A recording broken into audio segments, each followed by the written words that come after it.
যদি শুধু আকাশ থেকে বোমা মারা হয় তাতে সামরিক স্থাপনা ক্ষতিগ্রস্ত হতে পারে, কিন্তু রেজিম চেঞ্জ হয় না, সরকার পতন নিশ্চিত হয় না। ইতিহাসে দেখা গেছে নো ফ্লাই জোন বলেন, দীর্ঘ বোমা বর্ষণ বলেন, এসব চলতে পারে বছরের পর বছর, কিন্তু স্থল আক্রমণ ছাড়া, গ্রাউন্ড ইনভেশন ছাড়া রেজিম চেঞ্জ করা কঠিন। ইরানে গ্রাউন্ড ইনভেশন কেন কঠিন? প্রথমত ভূগোল। স্থল পথে ইরানে ঢুকতে গেলে পশ্চিম ইরানের দীর্ঘ জাগ্রস পর্বতমালা অতিক্রম করতে হবে। পাহাড়ি ভূখণ্ডে বড় আকারের সেনা, ট্যাঙ্ক, সরবরাহ লাইন এগুলো এগায় নেওয়া খুব কঠিন। সরু গিরি পথ থাকে, উঁচু নিচু পথ থাকে, এখানে যারা প্রতিরক্ষা করে, ডিফেন্স করে, তাদের বেশি সুবিধা। ইরান মূলত একটা বিশাল উচ্চভূমি, চারপাশে পর্বতমালা, মাঝখানে মরুভূমি, আর জনবসতি অনেক জায়গায় পাহাড়ের ভেতরে আড়ালে। এই ভূগোল আক্রমণকারীদের জন্য তিনভাবে বিপজ্জনক। একটা হচ্ছে মেকানাইজড বাহিনী, এগুলো ট্যাঙ্ক ইত্যাদি, গাড়ি, বহর টহর এই সমস্ত নিয়ে যখন যায়, আগাইতে যায়, তখন গতি কমে যায়। সংকীর্ণ উপত্যকার মধ্যে দিয়ে যেতে হয়, চোখ পয়েন্ট আছে, মানে যেখানে আটকায় যেতে পারে।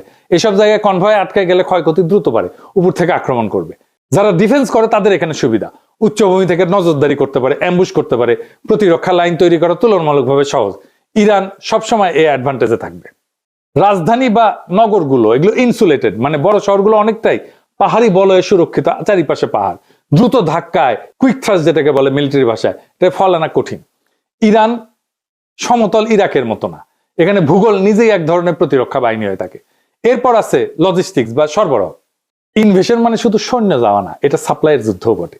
স্থল আক্রমণে জেতা মানে সাপ্লাই চেনের উপরে বেঁচে থাকা, সাপ্লাই লাইনের উপরে বেঁচে থাকা। প্রত্যেক দিন বিপুল জ্বালানি, গোলা বারুদ, খাবার, যন্ত্রাংশ এই সমস্ত দীর্ঘ রুটে এনে পৌঁছাইতে হবে। পাহাড়, মরুভূমি এই সমস্ত পরিবেশে কনভয় ট্রান্সপোর্ট ইন্টেন্সিভ এবং সিকিউরিটি ইন্টেন্সিভ হয়। একবার সাপ্লাই লাইন যদি ভেঙে যায়, তাহলে ফ্রন্ট লাইনের শক্তি থাকলেও এটা কার্যত থেমে যায়, কাজ করতে পারে না, আক্রমণ করতে পারে না। এটাই বড় পার্থক্য। গ্রাউন্ড ক্যাম্পেইনে আপনার যুদ্ধ ক্ষমতা নির্ভর করে সাপ্লাই পৌঁছায় কিনা এটার উপরে। এরপর আছে এন্ট্রি প্রবলেম, কোন দিক থেকে ঢুকবে। এটা এই রাজনীতিতে অনেক সময় সামরিক সমস্যার চেয়ে বড় হয়ে যায়। ইরানে বড় স্কেলে স্থল আক্রমণ করতে গেলে প্রতিবেশী দেশগুলো ঘাঁটি, করিডোর দরকার পড়বে, কিন্তু আঞ্চলিক রাষ্ট্রগুলো রাজনৈতিক ঝুঁকি নিতে চায় না। নিজেদের ভিতরে অস্থিরতা, ইরানের পাল্টা আঘাত, এই সমস্ত কারণে এই অ্যাক্সেসটা দিতে চায় না, এবং দেয়ও নি কেউ। এই জন্য অপারেশনাল প্ল্যানিং খুব জটিল হয়ে যায়। ইরান যেটা সিকিউরিটি স্ট্র্যাটেজি নিয়ে চলে, এটার একটা প্রতিরক্ষার ধারণা আছে, এটাকে বলে A to AD plus asymmetric.